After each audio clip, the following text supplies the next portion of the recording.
Olá pessoal, esse é o terceiro vídeo que vincula nessa semana os modelos de corte subjetivo com o perfil autoritário da prática do direito penal. E esse terceiro vídeo trata do Wälzel e do finalismo, né? E parece que a maioria das pessoas hoje não tem a ideia concreta do quanto o Wälzel contribuiu para um modelo de um direito penal autoritário. E é isso que se pretende demonstrar aqui através não só da carreira do Wälzel, mostrar o que foi a carreira dele, o vínculo dela com o nacionalsocialismo, como as ideias dele. É claro que aqui nós já vamos estar trabalhando num ponto de vista muito mais rebuscado, né? Ao contrário do Dam e do Schaffstein, que eram explicitamente nazistas, Wälzel o fazia, mas de um modo um pouco menos explícito, mais elaborado, mais técnico. Wälzel era mais refinado tecnicamente do que todos os outros. Não tinha a brutalidade do Freisler também, mas era um sujeito cujas ideias deram margem a muito mais coisas, elas foram tecnicamente muito mais importantes para o nacionalsocialismo do que todos os outros. Muito embora os outros tenham sido mais efetivos, talvez, em termos de ideias, o que apresentou Hans Wälzel parece também bastante perigoso, e vocês vão ver. Em primeiro lugar, vamos trabalhar então um pouco quem foi Hans Wälzel e depois o que é que ele escreveu. E aí isso vai ajudar também a desmitificar e explicar concretamente por que o livro do professor Zaffaroni foi um livro excluído da nossa bibliografia, simplesmente porque ele trata de dizer que o Wälzel foi um sujeito que trabalhou contrariamente e só no pós-guerra e que veio trazer uma nova visão que revisou os postulados do nacionalsocialismo. Vamos olhar bem cuidadosamente. Aqui nós vamos trabalhar com base muito no livro do Javier Llobet Rodrigues, que tem um levantamento de 15 anos de pesquisa a respeito exclusivamente do direito penal nacional socialista, e um capítulo inteiro só sobre o Wälzel. Ali ele compila também opiniões de vários outros autores, que eu não vou entrar nisso. Vou trabalhar somente com os fatos e os escritos de Wälzel, sem entrar nas opiniões dos autores sobre Wälzel, né, para que a gente não fique contaminado nem por opiniões contrárias, nem por opiniões favoráveis. Simplesmente vou mostrar para vocês fatos da vida dele, que são dados documentalmente comprovados, e por outro lado, textos que ele escreveu, que são também dados documentalmente irrefutáveis. Aí os senhores mesmos podem fazer seu próprio juízo sobre o envolvimento ou não de Hans Wälzel com o nacionalsocialismo. Wälzel nasceu em 1904, né, no mesmo ano que o George Dunn. Estudou direito em Iena e em Heidelberg. Em 28 ele doutorou-se em direito, dirigido pelo Hans Albrecht Fischer.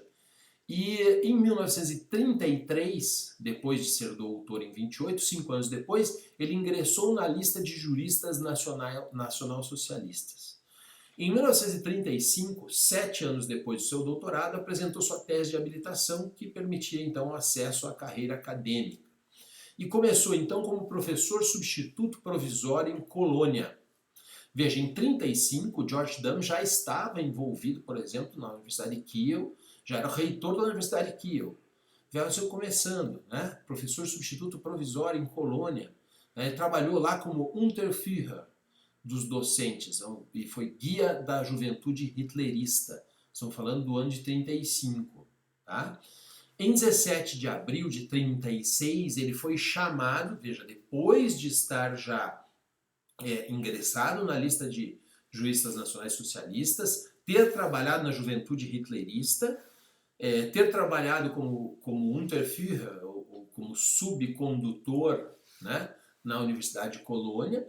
Aí em 1936 ele é chamado para ser professor substituto permanente em Göttingen.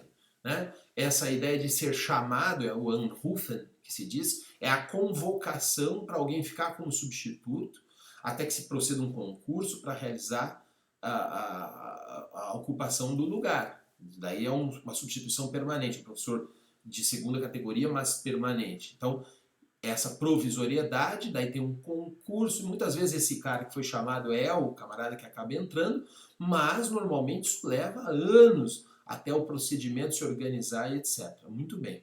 17 de abril de 36, ele foi chamado para ser substituto permanente em Göttingen, né? E isso foi baseado em duas declarações, ou seja, essa chamada, essa escolha para ele entrar em Göttingen, que era um dos focos do nacionalsocialismo, tá? Primeiro, a declaração do decano da universidade, que é o Niedermayer, dizendo que o Welzel tinha atitude sincera favorável ao nacionalsocialismo. Esse documento existe e está citado pelo Javier Llobet. Segundo, uma carta do representante dos estudantes no sentido de que o trabalho do Welzel era orientado no mesmo sentido que o do Schaffstein e do Damm, que já era conhecido. Nós estamos falando de 36, 3 anos antes, aquele Liberales oder Autoritäres Strafrecht já estava publicado, não é? Então, se dizia que ele ia nesse mesmo sentido. E por isso ele foi chamado, em abril de 36. Aí, durante esse período, que ele já era ali professor substituto em Göttingen, o Karl Ziegert, que era um penalista fanático nacional-socialista, era encarregado de vigiar os professores de Göttingen, e ele prestou informações sobre o Welzel, dizendo que a cátedra de direito penal estava coberta de forma próxima do ótimo, com ele e com o Welzel. Ou seja, relatando que o Welzel era afim às fórmulas do nacionalsocialismo, né? E dizia mais nesse relatório que a obra do Welzel só poderia ser interpretada assumidas as bases nacionais socialistas. Isso fez com que de abril, veja, 17 de abril a 1º de outubro, em outubro ele já fosse nomeado professor extraordinário em Göttingen, com efeitos a começar em janeiro de 37. Então, muito rapidamente, aí, em 6 meses, ele saiu do Unrufen para professor extraordinário, já virou um professor efetivo da Universidade de Göttingen, né? E em 37, no ano seguinte, ele ingressou no Partido Nazista, ou seja, ele se afiliou ao partido. Na mesma época que o Schaffstein, o Metzger, o Larenz, todos nazistas reconhecidos, né? E vejam, nem todos os professores nessa época requereram filiação ao Partido Nazista. Normalmente quem fazia isso é quem estava precisando, tentando aceder ao cargo, entrando. Ele já tinha sido, em outubro de 36, nomeado para professor extraordinário. Não precisava disso, mas ele se filiou ao... E nem todos os professores fizeram isso, tá? Durante 1937, ele foi colaborador ainda da seção de resenhas da revista do von Liszt. Nós já citamos, quando trabalhamos o von Liszt, a revista que ele criou. As resenhas eram dirigidas pelo Schaffstein e ele virou um colaborador da revista, da seção da revista, dirigida pelo Schaffstein, que nós já sabemos que é um nazista, durante esse ano de 37. E ainda em 37, o Hans Heise, que era professor de filosofia, criou uma liga, a Liga dos Docentes Nacional-Socialistas da Universidade de Göttingen, ou seja, da própria universidade onde estava o Welzel. E o Welzel ingressou nessa liga. E ele foi o professor que ficou encarregado da doutrinação dos docentes para a Liga. Então perceba, a ideia é que o Welzel era quem iria capturar as pessoas para ingressarem na Liga de Juristas Nacionais Socialistas da Universidade de Göttingen. Esse não é um cargo para qualquer pessoa, mas para alguém que esteja muito envolvido com o modelo, não é? Em 1940, veja, 3 anos depois, ele já chegou ao cargo de professor titular na Universidade de Göttingen. Na mesma universidade ainda, não teve nem que sair para um concurso de professor titular, na mesma universidade. Então, em 6 meses ele sai de um provisório para permanente e em 3 anos ele já é professor titular. É uma carreira absolutamente meteórica. Não quer dizer que Welzel não fosse competente, era muito competente, mas perceba que toda essa carreira meteórica está muito associada também com os vínculos sucessivos que ele foi estabelecendo com os nacionais socialistas. Ao final, muito embora tivesse todo esse vínculo aí que eu estou mencionando, nos processos de desnazificação, aqueles pelos quais também passou o Metzger, ele foi, como o Metzger, considerado só um Mitläufer. E houve um recurso, ele impugnou esse julgamento com base em informações fornecidas pelo Eberhard Schmidt e vários outros professores, negando a vinculação dele com o nacionalsocialismo e tal, terminou absolvido. Em 1948, em novembro de 48, ele terminou absolvido e não foi condenado como colaborador do nazismo. Então, essa é a parte fática da vida acadêmica do Welzel e suas vinculações. Aí vamos ver o que ele escreveu para que a gente tenha uma dimensão também de seu vínculo ou não com esse modelo de Estado. Os escritos dele, de alguma maneira, revelam essa ficção ao nacionalsocialismo. E eu vou começar pelo primeiro, que talvez seja o mais explícito deles, que é a tese de habilitação para... Vocês se lembram que ele foi doutor em 1928, em 1935 ele se habilitou para a cátedra, né, para poder disputar as vagas de professor. A tese de habilitação de 1935 se chama Naturalismo e Filosofia dos Valores no Direito Penal. Tá? Endereçado ao direito penal, claro, porque tem um subtítulo dizendo que se trata de pesquisa sobre os fundamentos ideológicos da ciência do direito penal. Todos os comentaristas dizem que ela foi muito bem recebida, essa tese, pelos partidários do direito penal autoritário de então. Mas esse comentário não é um comentário aleatório.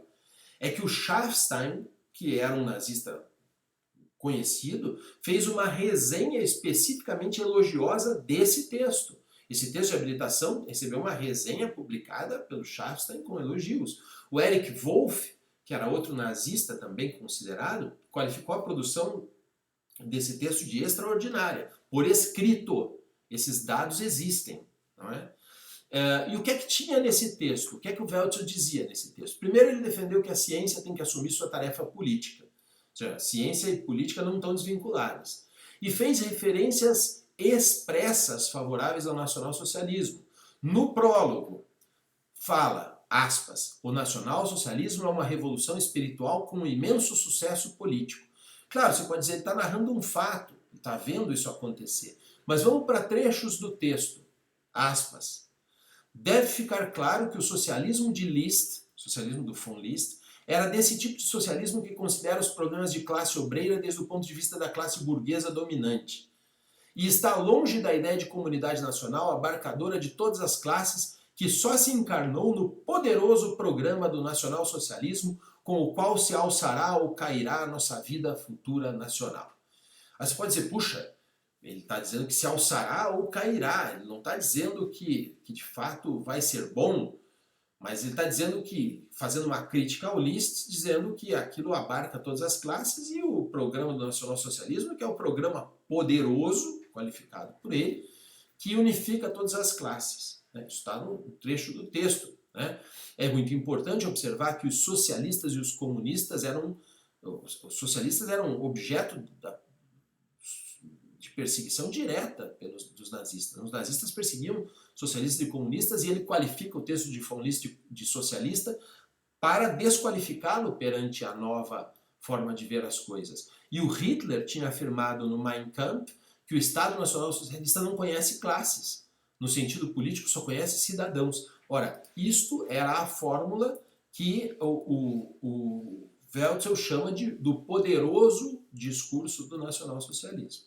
Ainda tem um trecho no texto dessa habilitação que diz o seguinte: as formas concretas de pôr ordem à vida deveriam ver-se como parte de um todo único, na comunidade do povo, com os requisitos impostos pela situação histórica concreta, que no campo jurídico acham sua saída mais visível na expressão da vontade do Führer, ou seja, na lei. Gente, isso deixa absolutamente explícito, primeiro, que Welzel adotava o perfil de comunidade do povo, que era o discurso nazista, que nós já vimos no Schaffstein, no Damm, no Freisler, ou seja, a defesa da ideia de comunidade do povo, situação histórica concreta e tal, para justificar a atuação penal, e que aprovava ainda a saída mais visível para essa expressão da vontade do povo, que era a vontade do Führer.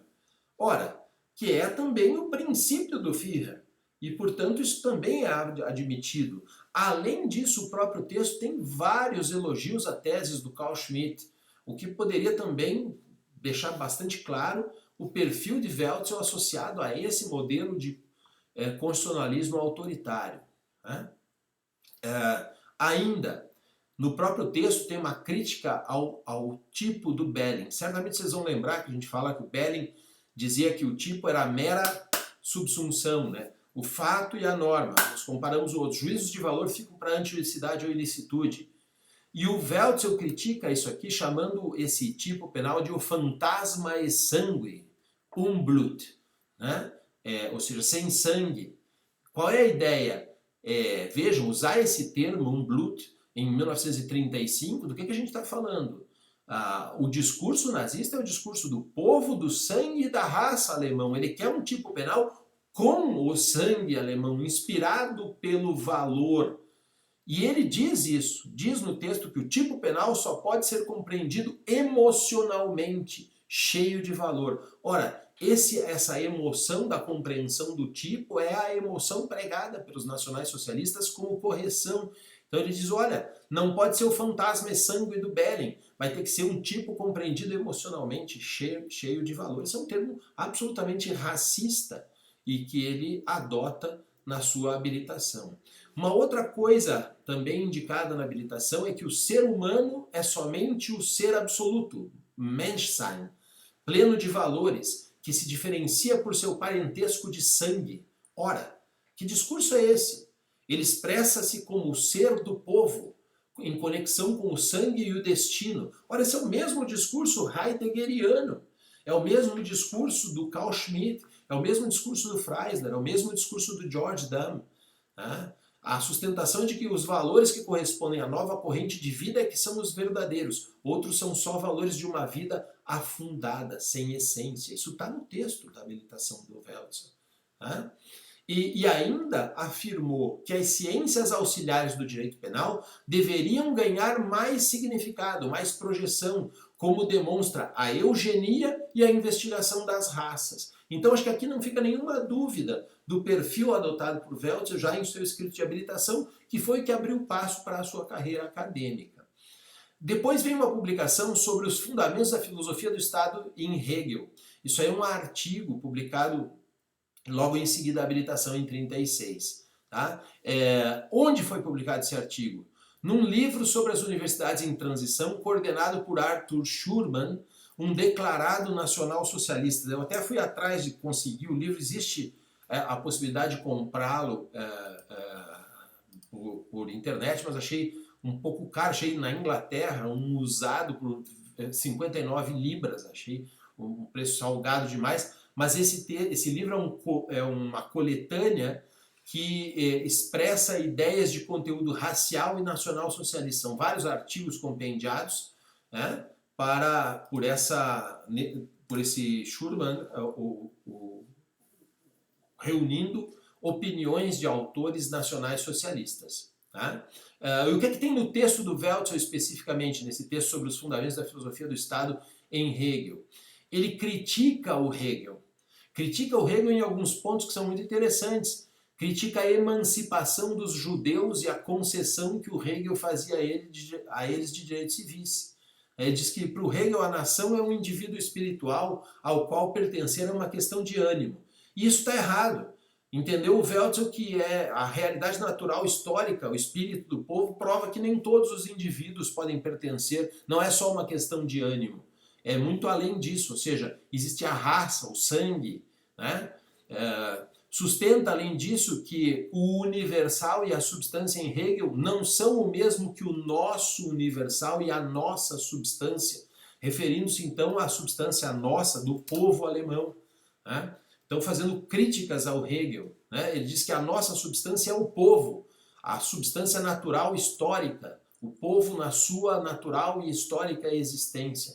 Então perceba que o discurso do Weltzel é um discurso político de afastamento de Hegel. Curioso, né? Porque o George Dam sustenta que as ideias dele são ideias baseadas em Hegel. E o Weltzel está mostrando aqui que as coisas vão muito além do Hegel. Daí depois tem um artigo de 1938 chamado A Honra das Comunidades. Esse é proveniente de um encontro, esse artigo é produto final da palestra que ele dita em um encontro promovido pela Liga de Juristas Nacionais Socialistas em 1937, no ano anterior. E vai tratar da honra da família defendida no artigo, coincidindo com as ideias de George Dam, diretamente. O Weltzel afirmava que o indivíduo é historicamente membro, representante ou adversário da comunidade. Ele está no seio da comunidade. Ou ele é membro, representante, ou ele participa, ou ele é contra essa comunidade. E é essa comunidade que interessa. Somente a sociedade é portadora da história em sentido próprio. Ou seja, a honra é uma honra comunitária.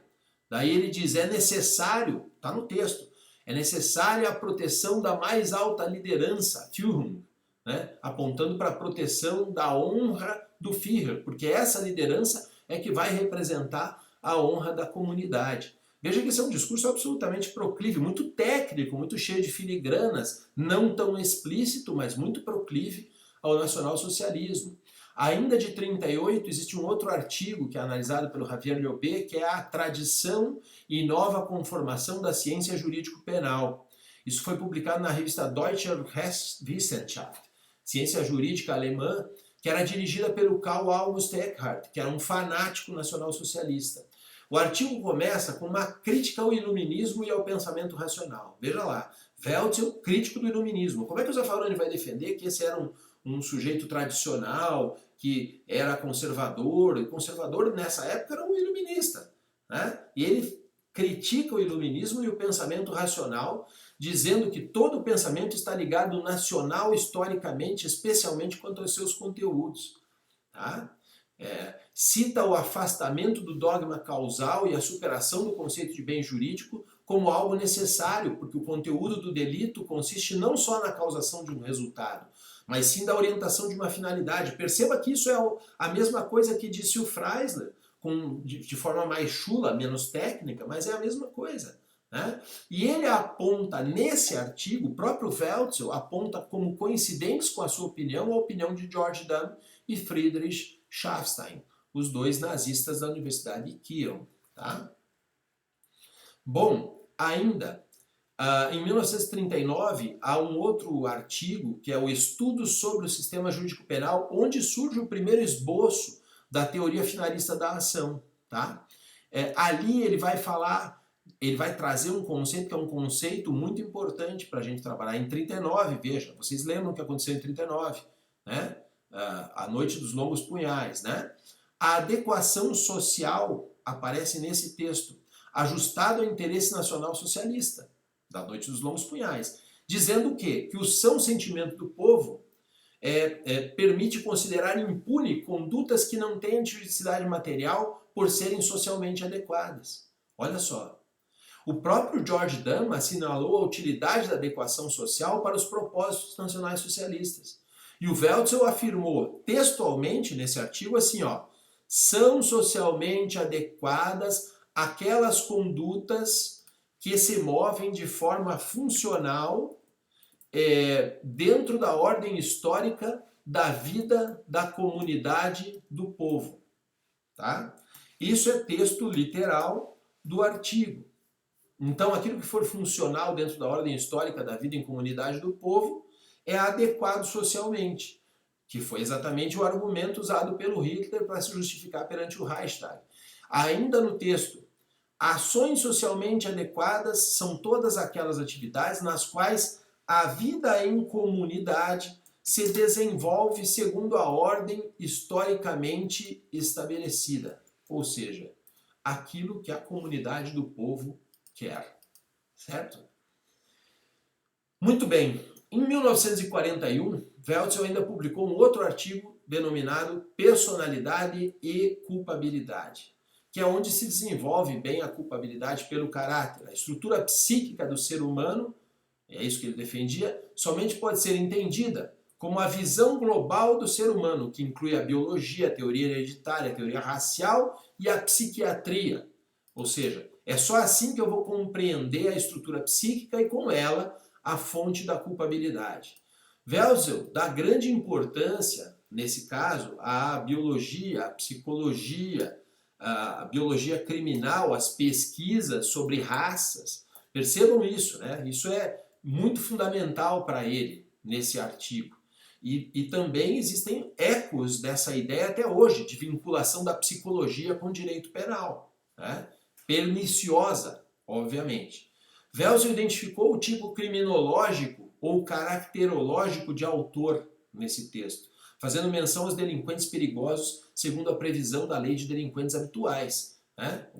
Que mais tarde ele desenvolveu como Charakterschuld, ou culpabilidade pelo caráter. Utilizou no texto o conceito de parasita, ou daninho para o povo, referindo-se ao criminoso, que eram também expressões utilizadas pelos nazistas, pelos nacionais-socialistas.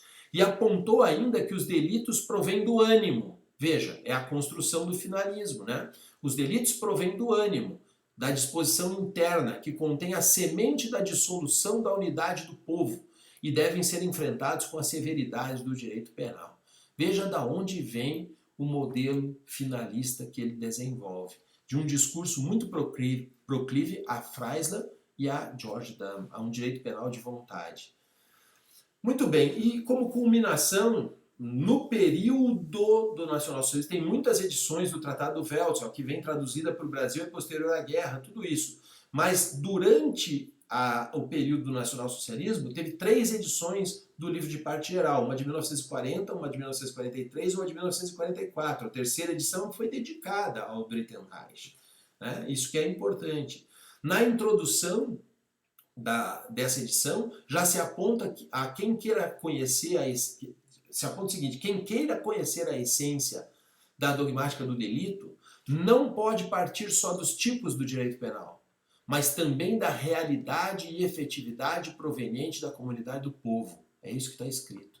Ou seja, não basta os tipos penais para eu interpretar ou conhecer o direito penal. É preciso que eu conheça a comunidade do povo. Por quê? Porque não se baseia exclusivamente na legalidade.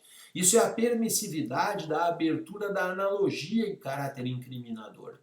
Percebem? Sustenta a Wälzer. O delito não é só quebra de uma norma, como refere o Binding, mas uma queda interna e externa das ordens da comunidade, bem como dos fundamentos existenciais do autor. Tá?